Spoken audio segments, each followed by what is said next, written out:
ni showbiz tonight kuri today umunsi nabyo gutinda ndizera ko mwese mumeze neza cyane. Today's a Tuesday ariko sinakwibagirwa kuvuga ngo today's another day kuko ari na umurongo twese tugendera no kuri Rain Today. Amakuru y'imyidagaduro yo ni menshi, ndaza no kwakira umutumirwa Eric Girimbabazi, turaba turi kumwe muri gospel ku murongo wa telefone. Ikaze mu kiganiro ni Today Showbiz Tonight hamwe nanjye Leonard. Yes, mbaye ikaze.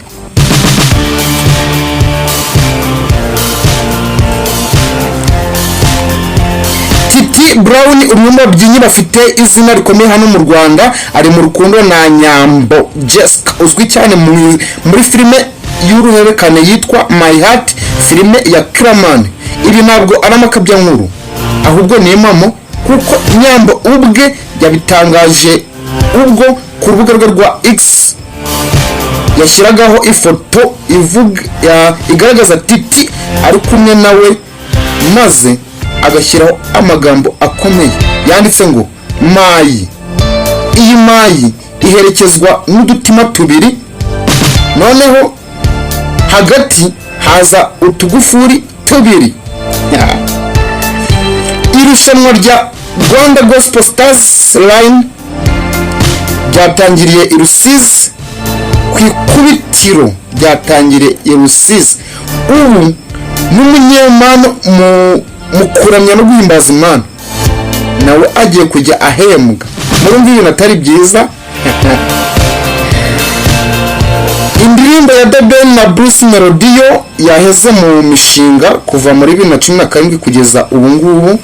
Ibi byatangajwe na producer wabigize umwuga bamwita Medbeat. Aya makuru tuyakesha igihe.com ubwo bashatse gushyira amatsiko kuko hashize igihe kinini cyane iyi ndirimbo bayitegereje. Nibwo rero begereye umuhanzi umuproducer Medbeat avuga ko iyi ndirimbo itarakorwa kuko bagize ubunebwe ba nyirayo. Miss Uganda ufite nyina w'umunyarwandakazi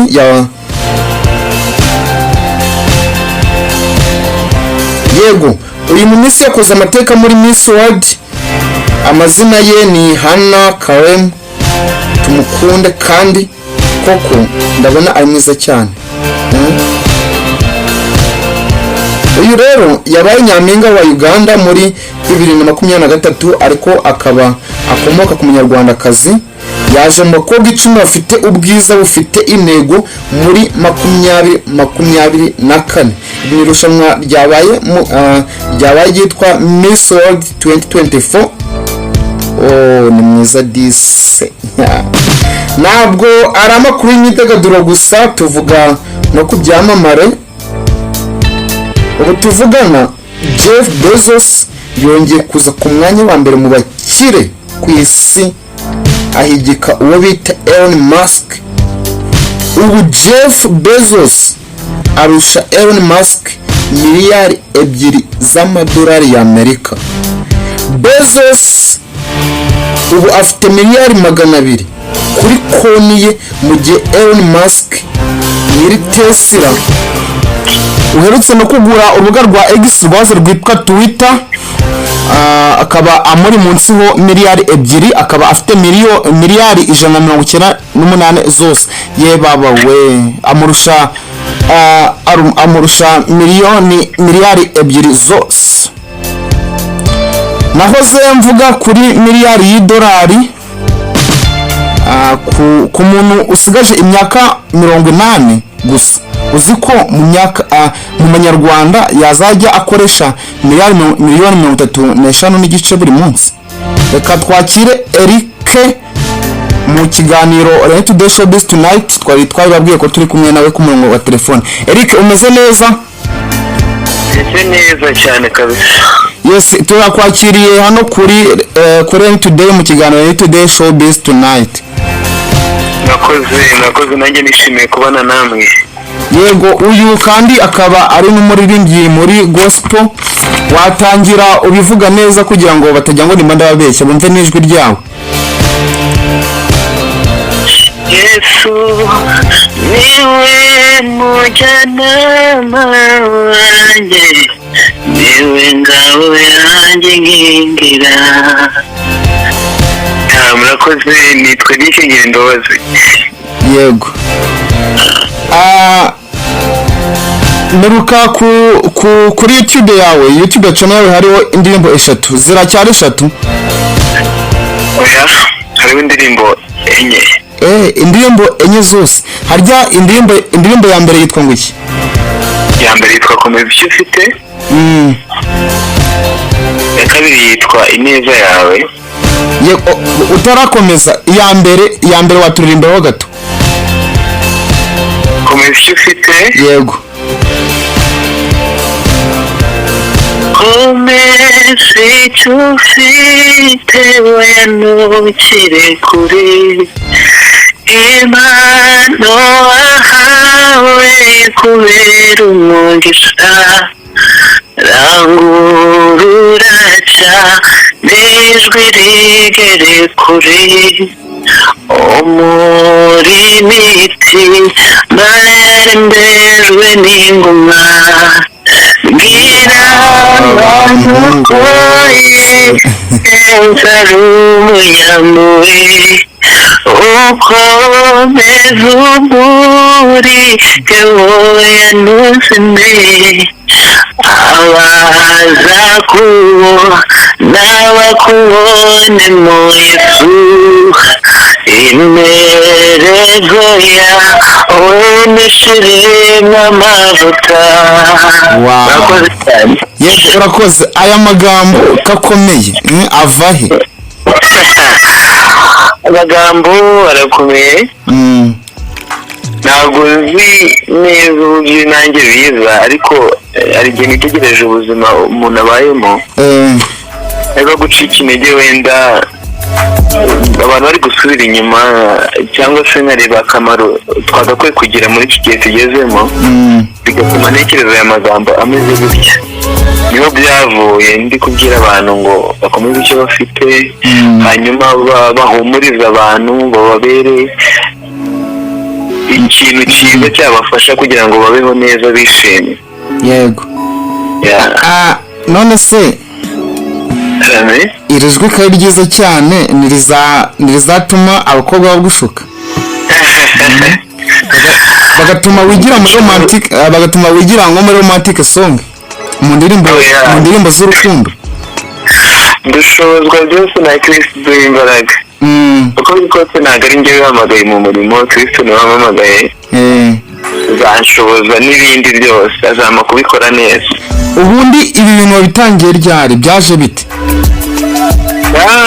Ibintu byatangiye kera. Abantu benshi bakunda kuvuga ngo byatangiye kera, abantu bagahita bavuga ngo kera, ariko abantu bose kuri icyo bakunda kuvuga ngo ni kera. Ariko burya ikintu kidatangiye mbere kugira ngo kivuge mukuru biragorana. Nanjye rero ibi bintu ntabwo byaje ndi mukuru, byatangiye ndi mutoya. Sunday school ndirimba, nkomeza gukura mbikunda cyane, mbaye mukuru ndabikunda cyane kurusha uko nabikundaga ndi umwana. Wenda natangiriye umuziki. Aka kanya uramutse muri studio wenda nibwo byakumvikana neza, ariko abantu benshi bashobora kwitiranya na Mbonyi. Wowe ubyumva ute, ubivugaho iki? Reka da. Mbonyi ndamukunda cyane. Yego. Umuntu nkunda cyane, uburyo ngize n'amahirwe yo guhura nawe nakumva ari ibintu bishimishije cyane. Rero ntabwo nabyakira nabi, birashimisha cyane. Hari abajya babimbwira bumva wenda ari no kumbeshya, kareka ntabwo bibaho, ariko numva nishimye to, numva nuko nanjye hari icyo bambonamo kandi nshoboye. Yego. Ubikora wenyine cyangwa ufite itsinda mu mufatanya? Mbikora njyenyine to, ndi umuhanzi ku giti cyanjye na Eric Gira Imbabazi. Ni nayo channel yawe? Yes, niyo channel yanjye, ajyeho iriho izo ndirimbo zose. Turindi nenda kuba muri uku kwezi, Imana nibicishamo neza, indirimbo nziza yitwa Umutima. Yes. Okay. Yego, turacyari mu ntangiriro z'umwaka. Intego muri uyu mwaka ku muziki wawe ni iyihe? mfite intego yo gukora cyane ubutumwa bundimo bukaguka bukagera ku bantu benshi binyuze mu gusohora indirimbo, mu gukora igiterane Imana nimfasha ndi gupanga mu kwa karindwi, no gukomeza kuganiriza abantu cyane mbabwira ibyurutse umutima. Batekereza ariyo gahunda mfite muri uyu mwaka cyane. Yego, nahoze nsoma, hari inkuru nahoze nsoma ivuga ko n'ibyamamare mu muziki wa gospel bigiye kujya byakira ibihembo, bigiye kujya bikora amarushanwa agiye atandukanye. Ese nawe ibi bintu birangira kuri YouTube gusa cyangwa hari ubundi buryo ujya ukoresha bwagirira abandi akamaro ariko nawe utisize? ntago biraza neza. Ndacyayitegura neza ku buryo kuko no muri byanditse ngo icyo umuntu akora aba aricyo kimutunga akamaro. Yego, rero uramutse ubikoze ukagarura ku bantu kuri Kristo ariko nanone bikaba byagira icyo bikumarira, ndatekereza waba ari umugisha cyane kurusha uko wabikora ugambiriye cyane kandi bigaragara rwose. Abantu babikora ntabwo bajya bicwa n'inzara, birabafasha cyane. Rero muri ubwo buryo hari amarushanwa ari gutegurwa kandi turayitabira cyane rwose, kandi ugize amahirwe ugatwara iryo rushanwa bakaguha amafaranga bishobora kugufasha no gukomeza kwagura ibyo bikorwa ufite. Yego, biba byiza cyane kurushaho. Yego, ubwo uragira icyo utangariza abakunzi bawe?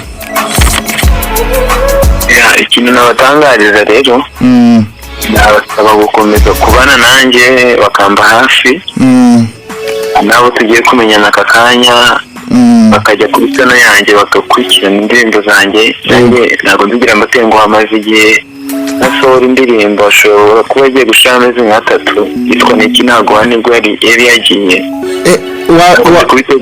Watubwira waririmbaho gato gatoya ku indirimbo yitwa Niki Naguha? Amagambo mfite navuga ngo numve nyuzwe no gushima, ese ubundi niki naguha ngo cyumve kanishimishime. Yego Eric, turagushimiye. Urakoze cyane kabisa. Yego, wakoze kubana natwe kuri Today. Iyi yari Today Showbiz Tonight, ni naho tugiye gusoreza. Reka nizere ko mwese mumeze neza, turakomeza tubagezaho ibiganiro byacu ku buryo buhoraho. Nariro Nshimiyimana rero murakomeza mukora subscribe kugira ngo amakuru n'ibiganiro bya Today bitajya bibacika. Ibihe byiza.